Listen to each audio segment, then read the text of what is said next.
Students, are हमने काफ़ी हद तक काफ़ी एनालिसिस इसमें कर लिए, कोडिंग का तरीका हमने देख लिया। एक बहुत इम्पॉर्टेंट फीचर और बहुत मज़ेदार फीचर जो आर में अवेलेबल है कि हम आर को इंटरफेस कर सकते हैं पावर बीआई के साथ। ये मैंने बड़ी टेक्निकल टर्म आपके साथ इस्तेमाल की है। इंटरफेस करने का मतलब ये है कि जो आर की कैपेबिलिटीज़ हैं वो हम ट्रांसपोर्ट कर सकते हैं पावर बीआई में। इसका फ़ायदा क्या होगा कि हम पावर बीआई में कोई एनालिसिस जब कर रहे हैं और एनालिसिस करते वक्त हमें ख्याल है कि ये एनालिसिस आर में शायद बेहतर तौर पे हो सके, तो बजाय हम पावर बीआई को कंप्यूटर्स पे बंद करके अपने डेटे को माइग्रेट करवाएं आर में और फिर वो एनालिसिस करें और उसके रिज़ल्ट फिर हम दोबारा पावर बीआई में लेके आएं, हम पावर बीआई में ही आर को पोर्ट कर लेते हैं, आर को उसके अंदर ले आते हैं।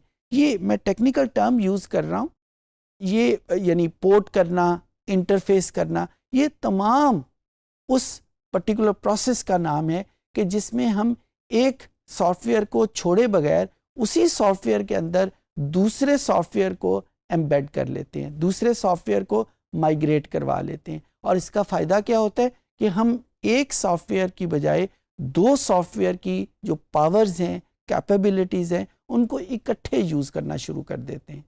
तो इस सेशन में हम फोकस करेंगे कि पावर बीआई में आर को हम कैसे यूज़ कर सकते हैं, कैसे उसमें ग्राफिक्स यूज़ करेंगे, कैसे उसकी क्यूरीज़ को यूज़ करेंगे, वगैरह वगैरह। तो आइए कंप्यूटर की स्क्रीन पे चलते हैं और देखते हैं कि पावर बीआई में आर को कैसे यूज़ करेंगे।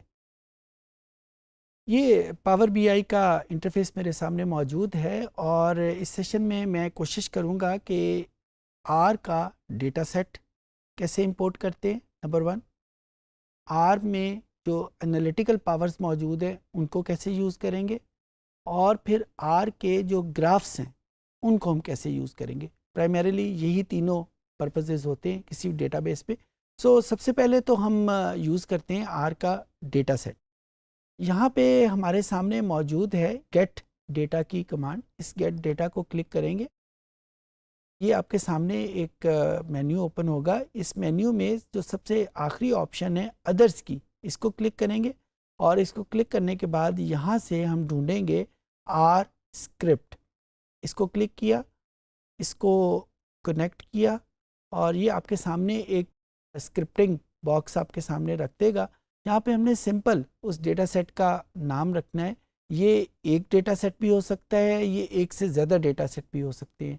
जब एक डेटा सेट होगा तो इसमें कोई कनेक्शन की हमें इशू नहीं रहेगा, और जब एक से ज़्यादा डेटा सेट्स हैं तो हमें लाजमी तौर के ऊपर उनको आपस में कनेक्ट करना पड़ेगा ताकि हम उनको आपस में इंटरचेंजेबली यूज़ कर सकें। यहाँ पे भी वही हम प्रोसेस करेंगे। बहुत हद तक पावर बीआई हमारी खुद हेल्प कर देता है, और जहाँ पे ये खुद हेल्प नहीं करता उसी तरीके से हमने की डेवलप करके उनको आपस में कनेक्ट करना होता है। यहाँ पे जो डेटा सेट मैं यूज़ करता हूँ वो एक डेटा सेट है एम्प्टी कार्स के नाम का, उसको मैं यूज़ करूँगा और जो कमांड में लिखूँगा वो एम्प्टी कार्स डेटा। ओके का बटन प्रेस किया, ये कनेक्ट करके हमें उसको क्लिक कर देगा। ये हमारे सामने वो वेरिएबल आ जाएंगे जिन वेरिएबल्स को यूज़ करते हुए हम इसको डेवलप कर सकते हैं। और जब ये वेरिएबल हमारे सामने आ गए और यहाँ पे वेरिएबल मौजूद है तो फिर हम किसी भी किस्म का ग्राफ जो है वो यहाँ पे बना सकते हैं। लाइक अगर मैं कोई बार ग्राफ यहाँ पे बनाना चाहता हूँ और गियर्स को मैं कर लेता हूँ उसके एक्स एक्सिस के ऊपर और डिस्प्लेसमेंट को वाई एक्सिस पे रख लेता हूँ, तो ये मेरे पास उसका ग्राफ बन जाएगा। यानी एक रेगुलर वे से जिस तरह हमने ग्राफ बनाने वो हम बना सकते हैं। अच्छा, अब ये वो ग्राफ्स हैं जो हमें पावर बीआई देता है। अब अगर मैं आर के ग्राफ्स बनाना चाहूँ, आर में बेतहाशा डिफरेंट किस्म के ग्राफ्स मौजूद हैं, और एक डिस्टिंक्शन जो पावर बीआई के ग्राफ्स में और आर के ग्राफ में मौजूद है, R is a package specially designed for data analytics. So इसमें जो ग्राफ्स के पीछे मैकेनिक्स काम कर रही है, जो फिलॉसफी काम कर रही है, वो डेटा एनालिटिक्स की है। Power BI is a general package जिसमें डेटा एनालिटिक्स भी शामिल है जिसमें इसके अलावा पर्पसेस भी शामिल हैं। सो पावर बीआई के ग्राफ ज़रा ज़्यादा जनरल है, लेकिन अगर हम स्पेसिफिक होके लाइक रिग्रेशन के ग्राफ बनाना चाहें, कोरिलेशन के ग्राफ बनाना चाहें, क्लस्टर एनालिसिस के ग्राफ बनाना चाहें, तो वहाँ पे अनफॉर्चुनेटली पावर बीआई हमारी कोई हेल्प नहीं करेगा। हमें मजबूरन किसी आर का या किसी और सॉफ्टवेयर का सहारा लेना पड़ेगा जो कि इन पर्टिकुलर ग्राफ्स को डेवलप कर लेता है। सो यहाँ पे अगर आप इन ग्राफ्स पे जो रिपोजिटरी हमारे पास मौजूद है इन पे नज़र डालें तो आपको एक जगह पे आर लिखा हुआ नज़र आ जाएगा। और बाय द वे इसी के आगे एक पी वाई के नाम की टर्म मौजूद है जो कि पाइथन को करती है। तो ये बेसिकली शो कर रहा है कि आर के साथ साथ ये पाइथन के साथ भी कनेक्ट हो सकता है, जो पाइथन के ग्राफिक्स को कन्वर्ट करने में। फ़िलहाल हम आर को डिस्कस करते हैं।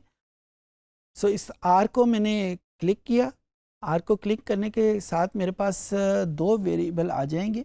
एक यहाँ पे आर के नाम का एक बॉक्स बन जाएगा जहाँ पे वो ग्राफिक डेवलप होगा, और नीचे एक विंडो ओपन होगी जहाँ पे मैं आर का स्क्रिप्ट लिख सकूँगा। आर का स्क्रिप्ट लिखने से पहले मुझे वो वेरिएबल आइडेंटिफाई करने हैं जिनकी मदद से मैंने ये ग्राफ डेवलप करना है।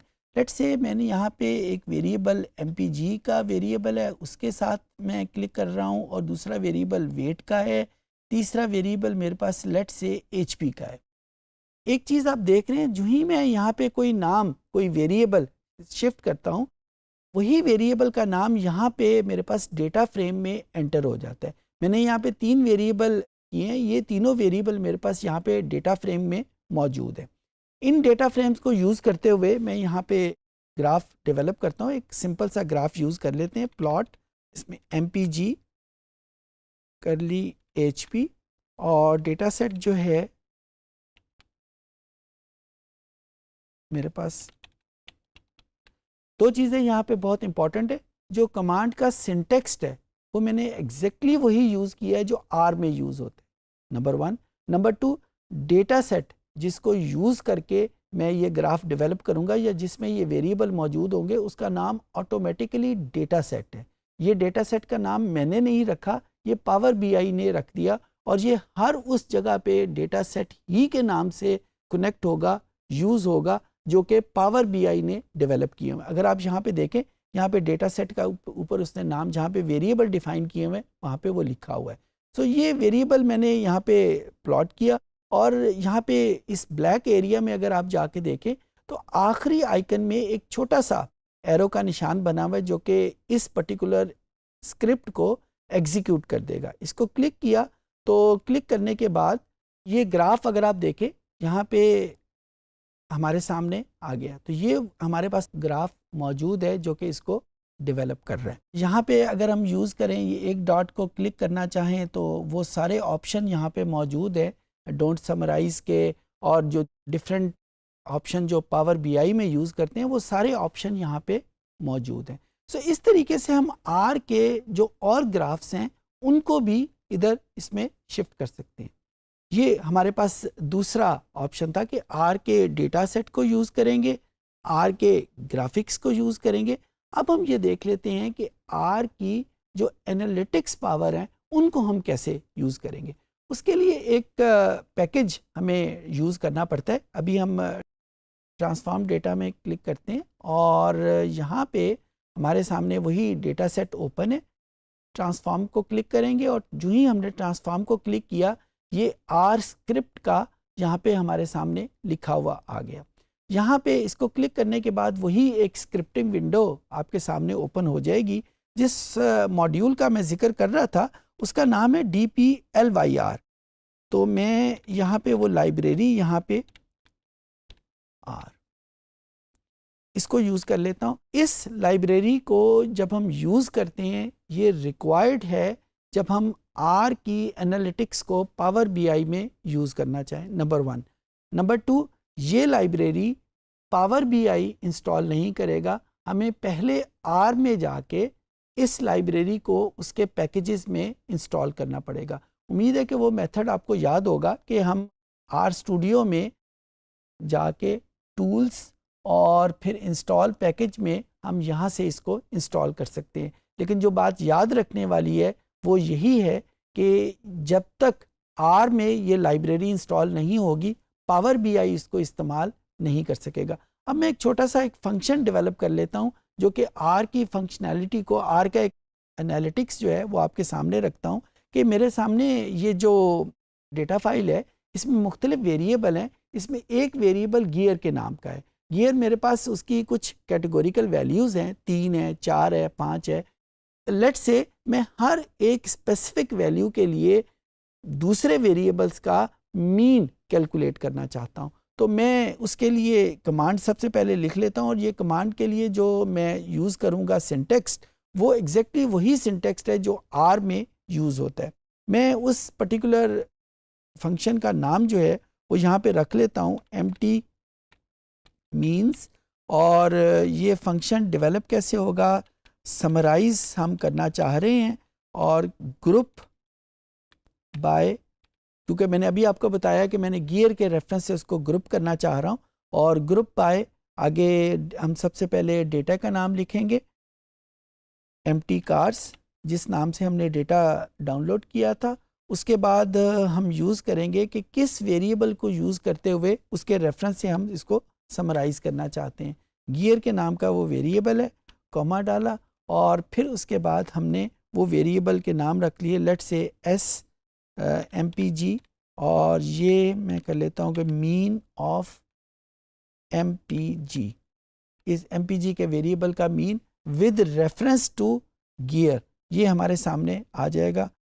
दूसरा वेरिएबल मैं लेट्स से रख लेता हूँ SWT, और यहाँ पे ये आ जाता है मीन ऑफ WT, ये हमारे पास दूसरा वेरिएबल था। लेट्स से मैं सिर्फ 2 वेरिएबल का मीन यहाँ पे रखता हूँ, और ये कमांड जो है दूसरी ब्रैकेट लगा के ये ख़त्म हो जाती है। इसको ख़त्म करने के बाद इसको ओके का बटन प्रेस करेंगे, और ओके का बटन प्रेस करने के बाद ये एक और टेबल आपके सामने आ जाएगा। ये अभी मैंने आपको बताया था कि मेरे पास गियर की 3 वैल्यूज़ हैं। उन 3 वैल्यूज़ के लिए जिन वेरिएबल्स का मैंने मीन डिफ़ाइन करवाना था वो मेरे सामने यहाँ पे आ गया। अब मैं इन मीन्स को भी अपने एनालिसिस में बिल्कुल उसी तरह इस्तेमाल कर सकता हूँ जिस तरह मैं किसी दूसरे वेरिएबल को इस्तेमाल करता हूँ। ट्रांसफॉर्म का फंक्शन आपको याद ही होगा कि हम एग्जिस्टिंग वेरिएबल की मदद से जब कोई नए वेरिएबल बनाना चाहें तो हम ट्रांसफॉर्म का फंक्शन यूज़ करते हैं। वही फंक्शन यहाँ पे हमने यूज़ किया कि आर के एनालिसिस को या आर के फार्मूलाज को यूज़ करते हुए हमने उनके फंक्शंस को डेवलप कर लिया। तो ये तीनों फंक्शंस हमने परफॉर्म कर लिए। आर के डेटा सेट को भी यूज़ कर लिया पावर बीआई में, आर के ग्राफिक्स को भी हमने यूज़ कर लिया पावर बीआई में, और आर के एनालिटिक्स को भी हमने यूज़ कर लिया। सो इस तरीके से हम आर को और पावर बीआई को आपस में कनेक्ट कर लेते हैं। इस सेशन में हमने देखा कि पावर बीआई में आर को हम पोर्ट कैसे करेंगे, आर की कैपेबिलिटीज़ को कैसे यूज़ करेंगे, उसकी ग्राफिंग कैपेबिलिटीज़ को, आर के डेटा सेट्स को, और आर की एनालिटिकल पावर्स को पावर बीआई के अंदर यूज़ कैसे करेंगे। इसका हरगिज़ ये मतलब नहीं है कि पावर बीआई में किसी चीज़ की कमी है। पावर बीआई बिल्कुल सफिशेंट है, लेकिन बाज़ औक़ात हमें एहसास होता है कि ये पर्टिकुलर एनालिसिस शायद बेहतर तौर के ऊपर आर में हो सके, तो उस वजह से हम आर को पावर बीआई के अंदर ले आते हैं। उम्मीद है चीज़ें आपको समझ आ गई होंगी।